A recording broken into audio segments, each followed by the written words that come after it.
All right, welcome back. Okay, we are stepping out of the norm here. Entertainment critic Ryan J is here today. That's right, not just a Friday, because today he's got all the shows that are worth streaming while you're at home. Good to see you, Ryan. Good to see you too. Hi, Ryan. All right, so let's break it down. Do you want to give us any update on how, I mean, I feel like everybody's following all the celebrities in Hollywood and their diagnosis. Right, well at the box office, because we know that everything's closing and we're social distancing, at the box office this weekend, it was the worst box office in 20 years. Wow. But Universal Studios is the one movie studio that's kind of stepping up. So like the movie that I recommended last Friday, The Hunt, that I was like, go out and see it, but don't go see it, you know, because you don't want to go out.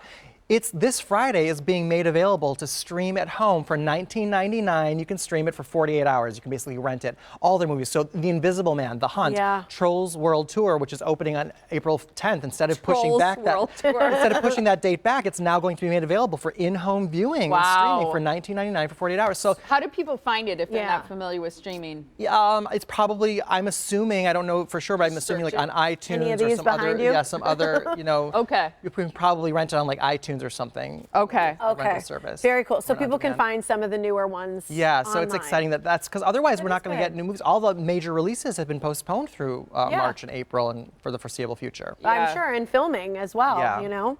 Okay, let's break down some that you do have. This first one's on Apple TV Plus. This is Amazing Stories. Right, this is the reboot of the series that was on NBC from 1985 to 1987, produced by Steven Spielberg, and it's an anthology series, and it's really, really cool. It's kind of like Twilight Zone meets Tales from the Dark Side. Oh. What do you want to say about the individual episodes? Well, the first episode was The Cellar, and that one was amazing. It's got the boy, you see them there. That's the name of it? That's the girl from You, season 2. Remember she played Love? We all watched You on Netflix. With that. I haven't seen it. Yes, so good. That You, by the way, on Netflix. If you haven't seen it, that's a show to watch. But that's the boy from The Maze Runner, and that's a time travel romance. I loved episode 1. Okay. Oh, cool. What about episode 2? Episode 2 is The Heat, and it's not as good as the first one. It's very dark. It's kind of tragic. The acting isn't as good. It's kind of like a bad Twilight Zone. So I'd say skip episode 2. We're not seeing it right here, but then episode 3 is getting better buzz. Okay. Good to know. Yeah. All right, let's talk The Pale Horse on Amazon Prime. This is one you like worth streaming? Yeah, this is great. This is a 2-part, 2-hour Agatha Christie adaptation. And what I love about it is it's a very moody adaptation of 1960s London, and it's got some mysticism in it. It's not just the kind of whodunit where there's a Sherlock Holmes type character. You feel like you can relate to the sort of everyman, and you're piecing together the puzzle with That's scary. A little creepy. Yeah. You said Agatha Christie, and that makes me think that it might be smart. It is very smart. There's a lot of intellectual, different kinds of plot lines that intersect. It's not confusing and difficult to follow, but it makes you feel really smart while you're watching it and you're figuring it out also. It's artistically shot. Some of the imagery is a little bit gross. It takes place in Much Deeping, Surrey, which was an area that I thought was kind of fun for a place. But I like putting the puzzle. We were talking about puzzles earlier. Yeah. Just putting a puzzle together on the movie on puzzle. Screen. Right. Okay, and that again is called The Pale Horse, and that's on Amazon Oh, and also Prime. halfway through it gets all midsummery. So if you like Midsummer, I love Midsummer. Yes. There's a moment about half hour into the first episode. But Okay. I like it. Okay. The Plot Against America on HBO. This debuted just last night on HBO, and it is adapted from the Philip Roth 2004 novel, and it's like an alternate reality where Charles Lindbergh had become president instead of FDR. Okay. Oh, interesting. So is this kind of like a classic?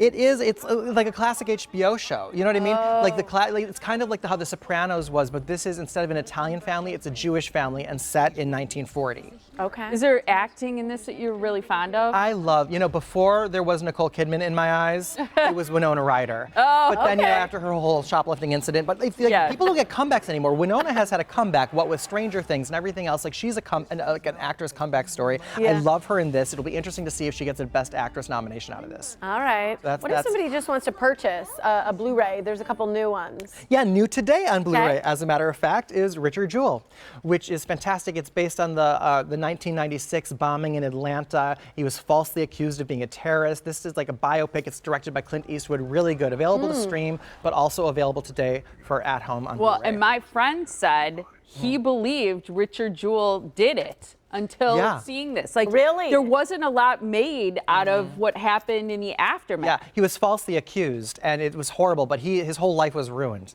because the media and the FBI really vilified him, and they're like, oh, sorry, so it's a pretty good true story. Really good. Yeah, and I think an important part of our history to kind Absolutely. of understand better. So true. And you on digital Cats, right? Cats, my favorite movie of last year. I was the only one who liked it in the world.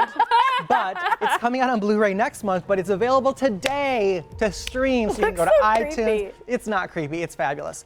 It's a great, now you can finally see it and judge for yourself what everybody was like complaining about at the end of last year. Oh, okay, there you go. I like that. Then you're in the conversation. So good. All right. Well, I like this. Gives us some ideas of things to do at home. So Absolutely. thank you, Ryan. Ryan. You're welcome. Appreciate Thank you. that. All right, you can like Ryan J on Facebook, follow him on Instagram and Twitter, and for his full movie reviews, you got to check out his website. We know you're home online, so ryanjreviews.com.